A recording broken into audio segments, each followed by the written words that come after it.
من پشت دوربین جلوی دوربین یکیم. از اون رابطه قبلی ذهنم آزاد شده بود، گفتم که شرکت کنم شاید بتونم کسی پیدا. پزشکی میخوندم ولی الان خلبانم، مثلا هیچ ربطی نداره کاری کردم میکنم. همه منو با ستاره میشناسن، پر انرژی باشن مثل خودم. به نظرم همینا زیر چتر کامیونیکیشن برقرار. من وایب برام مهم‌تره تا من کلا به قسمت و سرنوشت اعتقاد دارم. چند تا تاتوی دیگه هم دارم که همه رو با هم زدم چون می‌دونستم بابام یه بار اجازه میده. خیلی استرس دارم. سلام.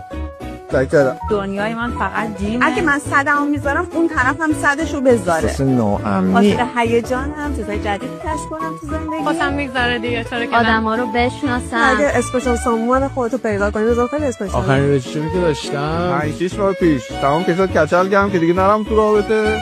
الان در اومده آماده رابطه. اگه بتونم اون عشقو پیدا کنم خیلی خوشحال میشم. آشپزی خوبه ولی خیلی علاقه به آشپزی ندارم. بیرون و یه اکتیویتی انجام پدل بورد بریم، قایق، به شهر سواری.